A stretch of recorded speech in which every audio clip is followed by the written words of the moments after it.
Os dados que nós temos para hoje são os seguintes. No Brasil, para ontem, o informativo de ontem, nós tínhamos 2.915 casos confirmados. No estado de São Paulo, que é o dado de hoje, nós temos 1.223. Ontem nós tínhamos 1.052 casos confirmados. De ontem para hoje, houve um crescimento de 14%.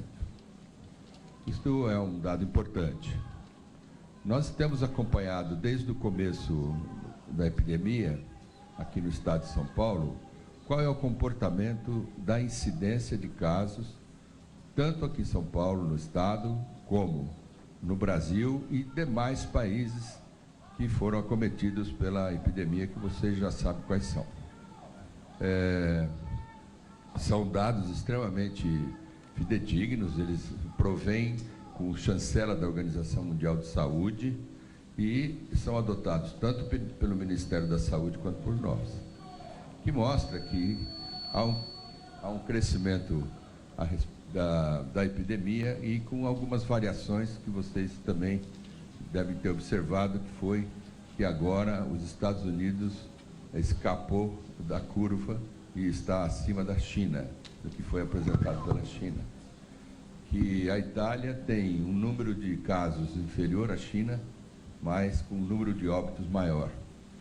E a outra constatação que a gente observou é que, vindo do frio para o calor, vindo do hemisfério norte para o hemisfério sul, não houve modificação no comportamento do vírus no que diz respeito à questão de inverno ou verão.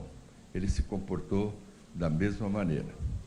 E, feitas as previsões de uma incidência para o Brasil e para o estado de São Paulo, nós ainda temos poucos dados, porque isso começou a ser, o procedimento correto, a gente passa a estabelecer os pontos nesta curva a partir do caso 100, não é a partir do caso 0, é a partir do caso 100. Então, isto posto, nós temos um número de pontos nesta curva ainda muito pequeno. Então, nós precisamos de mais algumas semanas, para que a gente possa fazer previsões.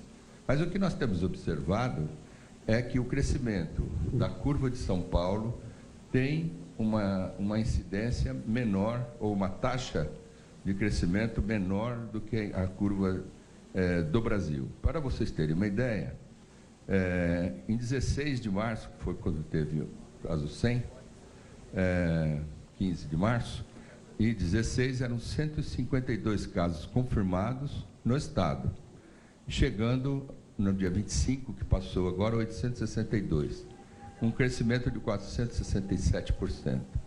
E no mesmo período, para o Brasil, o crescimento foi de 939%.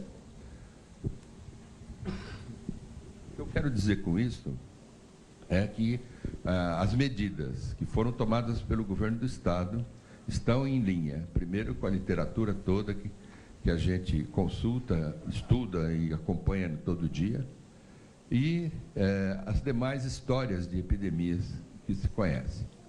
E é justamente a questão de evitar as aglomerações. E nós estamos promovendo esse distanciamento social, e isto significa, esses dados mostram que nós estamos no caminho certo.